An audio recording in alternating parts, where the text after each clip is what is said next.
This revenge is short but sweet.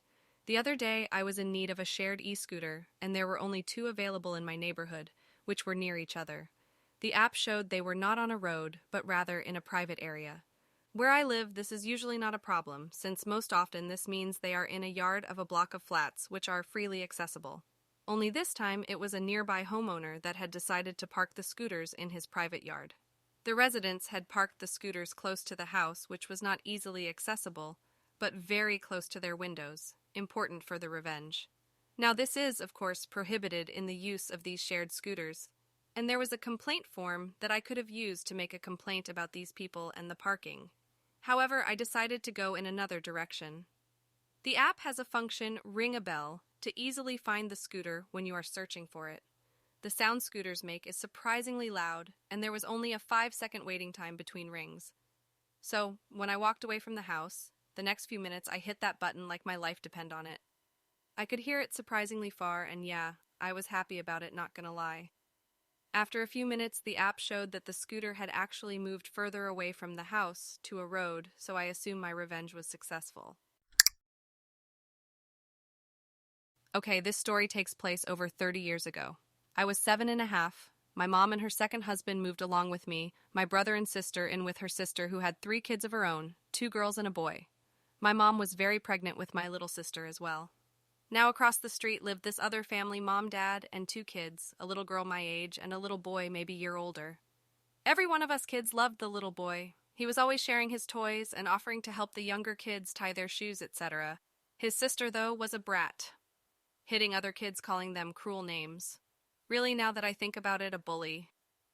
This was around when Cabbage Patch dolls were at their height of popularity, and every girl and a lot of boys wanted one. Well, we couldn't afford them. So our grandmother made us all homemade dolls as close-looking to Cabbage Patch dolls as she could. The dolls turned up missing, all 6 of them. Then we noticed other toys were missing. Our parents lectured us about being careless, so we get invited to play with the kids across the street. And the little girl makes the mistake of letting me see her room, bragging about all her toys if I remember right. I picked one of the dolls up and realized it was my doll. I asked her, and she says her dad got it for her. I was seething. I waited until she was engaged in some play with my cousins. I took all the toys out of her toy box and carried them across the street. My siblings helped me while the cousins kept her busy. So we dump all the toys in a pile on our living room floor, and soon comes her mother screaming we robbed her precious daughter and she wants the cops called.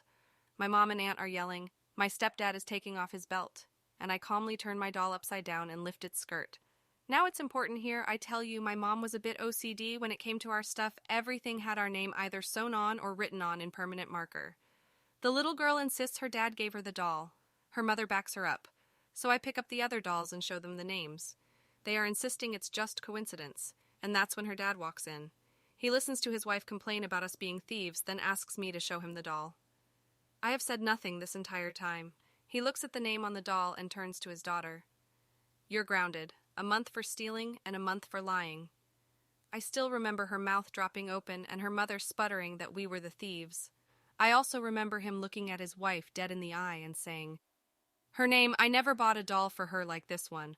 Also, I doubt I could find a Cabbage Patch doll with my name, which is unusual where I live, on it if I tried. This guy was livid. He yells for them to go home and then asks us, kids, if we have room for all those toys. Now I am pretty sure now looking back, he knew only 1/10 of the toys were actually ours, and that technically we had stolen her toys. Of course we found room. We did, however, let her brother go through them. And when the kids who lived a few doors down found out via her brother about our toys found in her toy box, they asked to look through. In the end, she lost all her toys and all her friends. Hey guys, this is Storyscape.